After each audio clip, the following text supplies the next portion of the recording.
Hello everybody, I've been having some overheating issues and I think that the issue is with the fan clutch. So we'll be replacing that, but while I'm at it, I'll be also upgrading my radiator to a 3.8 unit with a new cap, radiator cap, a bigger thermostat, and while I'm at it, I'll also swap out the serpentine belt.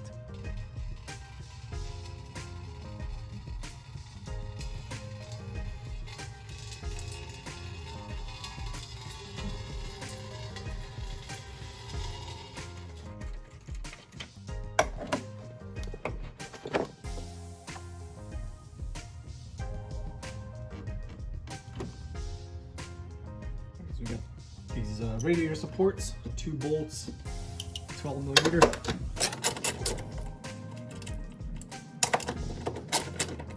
I'm gonna remove the shroud.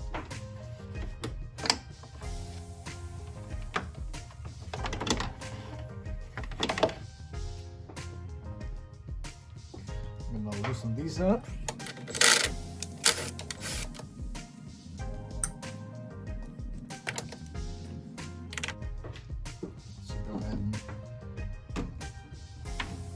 Disconnect the radiator hose.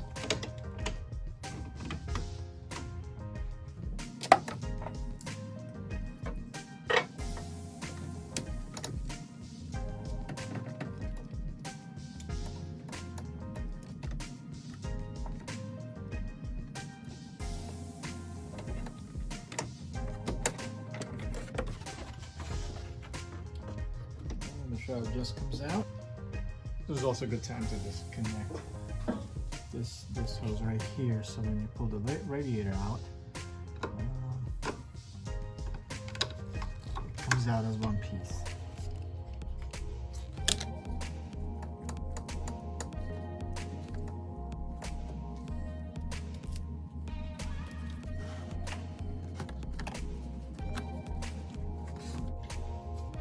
We'll have to remove the skid plate.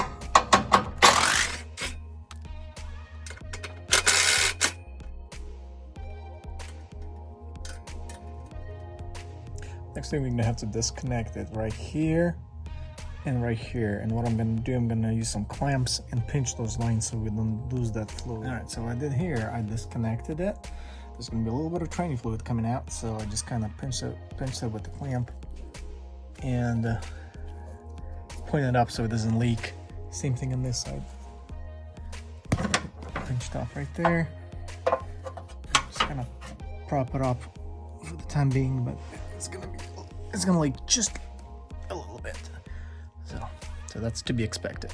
All right, so now that we got everything disconnected, our radiator is pretty much ready to come out. So I'm just gonna remove these support brackets.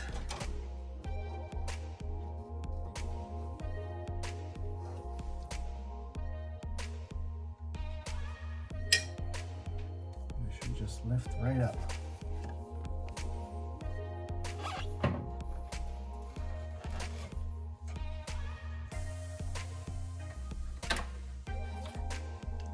At this point, we're going to put it side by side and just going to do a little bit of staring and comparing and make sure that everything lines up. Make sure it's the right fit.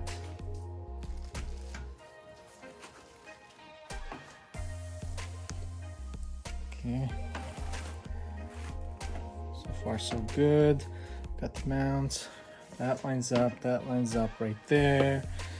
That lines up. Now, when you remove it, it's still gonna leak that transmission oil, so you wanna keep that in mind when you lift it up. And then we're gonna save these rubber stops and put it on a new one. But so far it looks good. All right, so I'm gonna be saving this, and it just comes right off. 1, 2.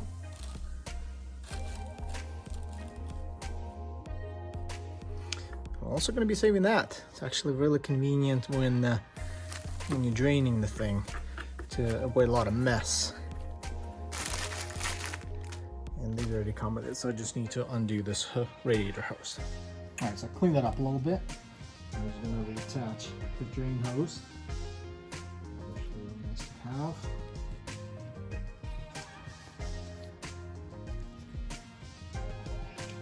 And these rubber boots there.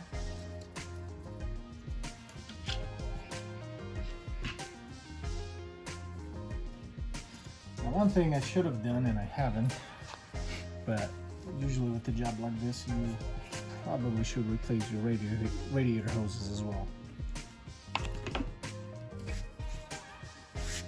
Okay, nice and tight.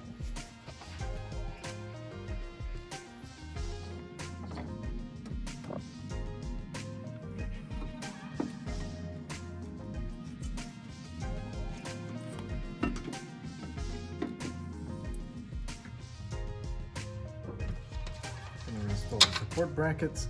I'm gonna make sure that the bottom 2 feet are sitting in their appropriate places.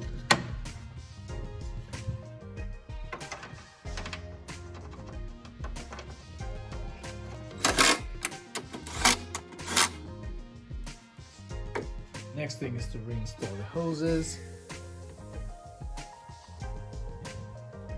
As a matter of fact, we're gonna wait on that one.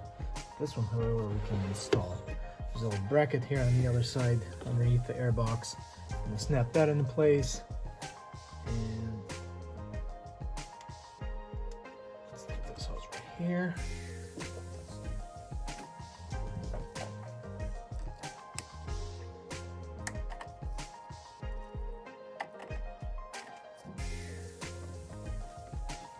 Okay, that's looking really good. Next thing is this shroud.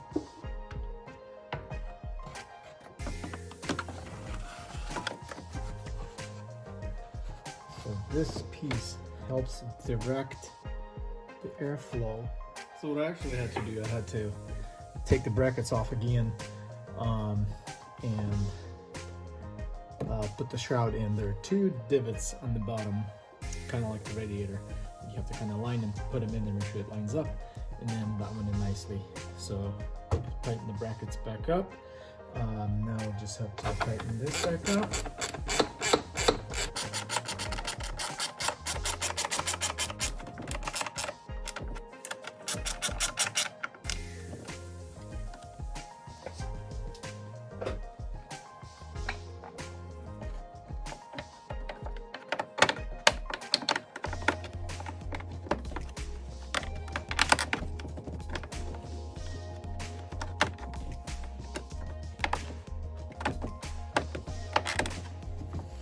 It's back on there. Nothing's hitting.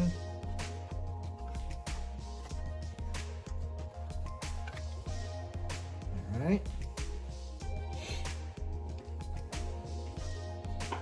Now we can reattach this hose.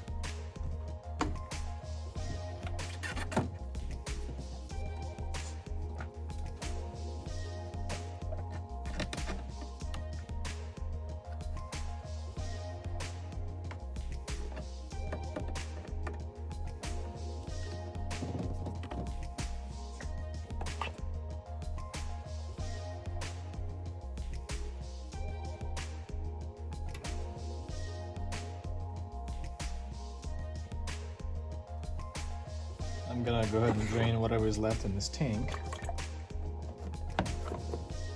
Now it's time to reinstall this hose here, and then this hose right here.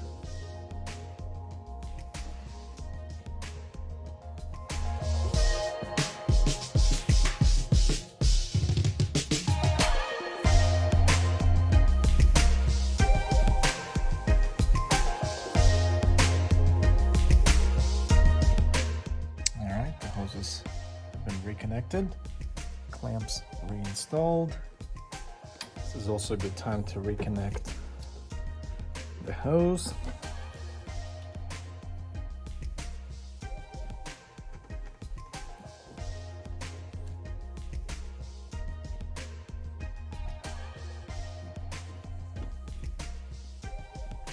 At this point, we are ready to fill the radiator with coolant.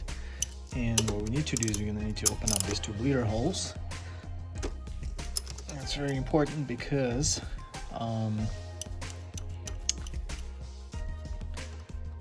an air bubble could potentially cause an engine overheat, so we want to make sure that all of the air escapes, and we're gonna fill it pretty much until the coolant comes out of these breather holes. That's usually a really good indication that it's full. So I covered this area with some rugs and some paper towels. So when it's going to leak out, it's going to capture some of that. But pretty much we're ready to start filling this thing. So there we go. It's always a good idea to put a little bit in first and then check for leaks underneath the car, inside the engine bay, address anything that is leaking before you put in more coolant.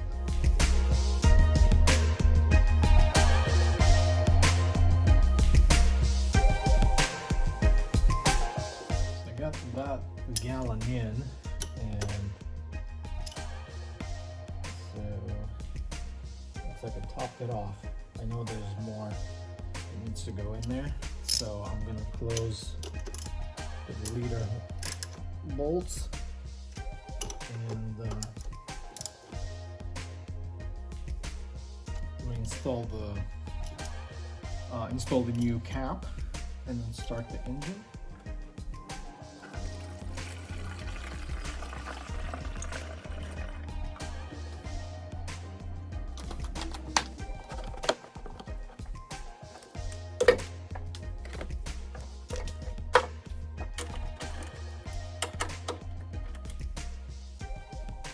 Don't forget to reinstall your skid plate.